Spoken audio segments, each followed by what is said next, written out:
Nagbabalik po ang kamiyan sa DZRH sa bahagi natin ng programa ito ang 4:27 na hapon. Atin talakayin na ang pinakahintay nating happy, healthy at iba pa ni partner Cory Quirino. Cory? Partner Ricky at saka lahat ng ating mga kababayan. Alam po ninyo, yung mga topics natin ay galing sa inyo. Kayong nagte-text sa amin tinitingnan ninyo ang aming nanonood po kayo ng aming show, tapos tinitingnan nyo yung mga content namin, at kayo po ang nagtatanong ng mga iba't ibang katanungan. Kaya, ang topic ngayon ay, mataas ba ang sugar mo? Sino bang may mataas na sugar dyan?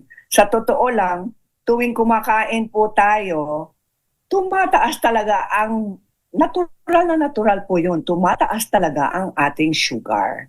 Pero sabi ng mga eksperto, kung gusto nyong bumaba ang inyong blood sugar, kumain po kayo ng very healthy food na hindi masyadong mataas sa carbohydrates at hindi kayo masyadong mahilig sa matamis. At hindi kayo kumakain ng masyadong maraming processed foods na pagtingnan nyo ang kanilang mga ingredients, makikita nyo sugar. Kaya may tinatawag nilang hidden sugar. Ngayon, ito po ang trick, sabi ng mga doktor at saka mga health experts. Habang kayo'y kumakain, mag-isip na kayo, anong klaseng ehersisyo ang gagawin nyo 1 hour or 45 minutes after eating. So, let's say, 1 oras pagkatapos tayo mag-meal time, pwede po tayong tumayo, maglakad-lakad, mag-brisk walking, kahit mga 10 minutes lang. Yan ang payo ng mga doktor, mga eksperto. Sabi nila, kung uugaliin po natin mag-ehersisyo, kahit short exercise, pagkatapos ng bawat mealtime, tsak po yun. Magiging very stable ang ating blood sugar levels. Okay? Masdan nga natin ang ating napakagandang poster. Kaya po natin babaan ang ating sugar the natural way. Number 1. Yes. Ang ating diet kumain ng whole foods. Anong ibig sabihin ng whole? Ano yung whole foods, partner? Yes. Ano yung whole foods? Mga pagkain na galing sa palengke. Yun. So, mga yung nabibili sa palengke. Yes, na hindi galing sa lata. Kagaya ng mga fresh. Yes. Fresh. Yan ang whole foods. Fresh na fresh. Sariwang-sariwa. Okay. Vegetables and fruits. Kumain po tayo ng, let's say, rice. Hindi naman masama ang kanin Hindi masama yun. Ang masama, huwag lang isang bandihado. yun ang sinasabi natin. Lahat, everything in moderation. Di ba? Huwag mo ubusin yung bandehado ng rice. Ng, ano yun? Sinangag. Oo. Kasi gusto namin kasi unli. Oo. Unli rice. Bawal partner ang unli. Di ba? O, ito naman. So, alam nyo na kung ano yung whole foods, Kung galing yan sa palengke at hindi sa loob ng isang lata o plastic bag, yan ay sariwang pagkain na dapat nating kainin. Alright? At ang ating alam mo, tama ka, partner, There was a time, ako inuutusan ng mom ko magpunta sa market. Ay, good boy. Alam mo kung saan ako nagpupunta noon, partner? Oh. GMTFM. Greater Manila, Terminal Food Market. Oh. Ako, alam mo, buhay na manok, papatayin sa harap mo. Oh. Buhay na hito, May isda. papaluin sa harap mo. Ang prutas, vegetables, tapos may meat section. And in my recollection, napakalinis ng GMTFM na yun. Pag gusto mo ng Asan na ngayon yun? yung Wala buko. na, no? Meron Wala na, kinuha na na Ayala yun. Diba? Wala, oo. Yun Tama. yung naging FTI na nabili na ng Ayala. Alam ko kasi bagsakan yun ng mga... There you go. Sa buong Pilipinas, di ba? Bagsakan daw yun. So, nakatira kami doon sa Magallanes Magallanes Village. So, malapit pupunta ka na Service Road, Malapit lang, malapit lang. Dito kasi sa area ko, ang magandang palengke dyan, yung palengke sa BF, Parañaque. Ayun. Those Yun are talagang those palengke yan. Anyway, kung continue. simple pa yung buhay. Continue. Pero partner, mabuting binanggit mo yun. Kasi Tama. magandang practice para sa ating lahat na mamalengke. Tayo mismo. Para alam natin yung mga presyo, anong sariwa, di ba?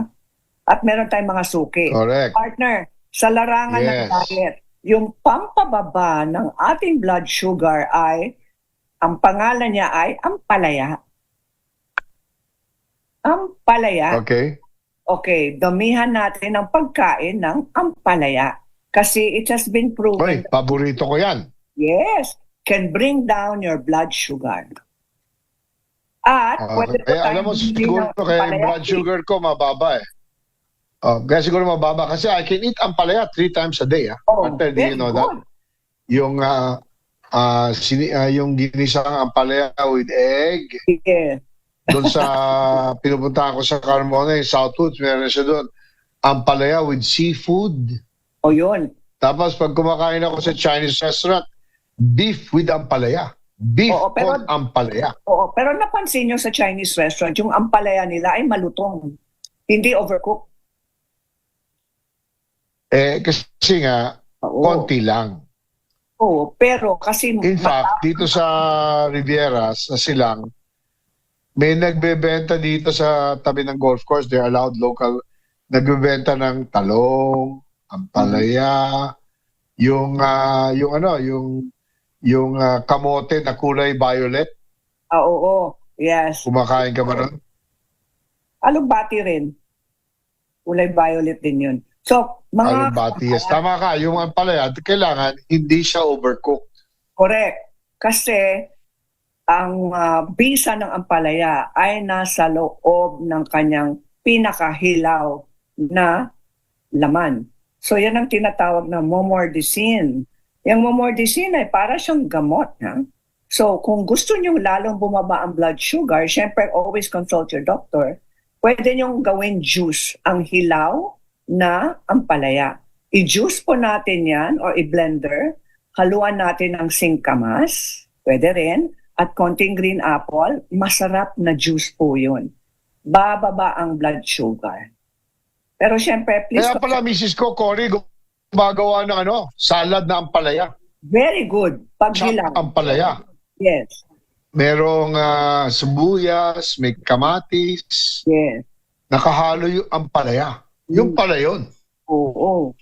Exercise, mga kababayan. Kung gusto nyo bumaba ang blood sugar, kailangan i-burn lahat ng sugar sa loob ng katawan only through exercise. Hindi kaya natin i-force out ang sugar sa pamamagitan ng pag-inom ng tubig. Hindi. Okay? Ayun. Kailangan ehersisyo. Okay? Today, meron akong 8,122 steps today.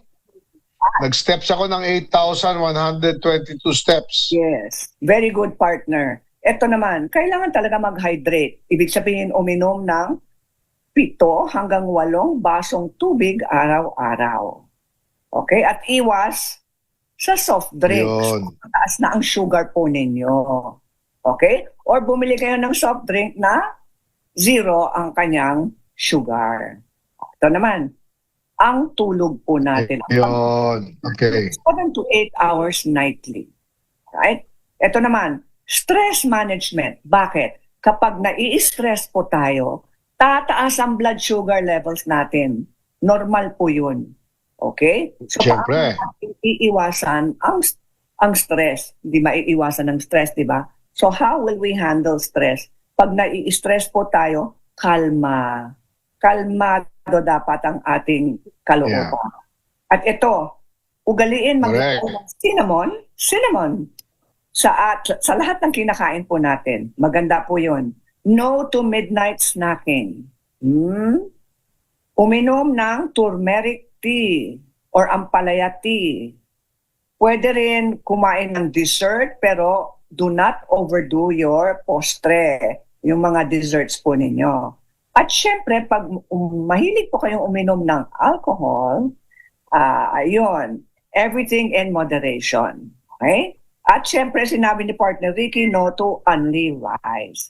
Yung stress management, kaya po natin magbigay ng panahon na mag-meditate, pwede din po tayong magdasal, basta may quiet time po tayo kapag nai-stress po tayo. Ito na ang ating positive thought for the week. If I can dream it, then I can do For it. today, yes. Kung kaya kong panaginipan, kaya ko din gawin. Oh, ang ganda niyan. Diba? Alright, yan ang ating happy, healthy, at iba pa. Parang related dyan, partner, sa parang yung sinabi mong for the day, parang it starts with a dream. Yes. Sabi nila, dreams are free. Everything starts with a dream. Ay, lahat po tayo merong panaginip, may pangarap sa buhay. Don't stop dreaming. Yan. Okay? Okay. Yan po ang happy, healthy, at iba pa at thought for the day. Tandaan nyo, yung mga binanggit at sinare sa inyo ni partner Cory, ipopost natin yan sa DZRH. Kaya mo yan. Para ulit-ulitin yung tingnan po yan. Bisitahin nyo lang ang DZRH Kaya Mo Yan Facebook page. Sa oras natin 4:38 ng hapon, magbabalik po kami at tatalakayan namin ni partner Cory ang sinasabing EDSA Rehabilitation at Yun. planong Maharlik Highway Rehabilitation at ang epekto niyan sa negosyo, sa production at sa turismo. Yan po. Sabay po mga kaibigan. We'll be right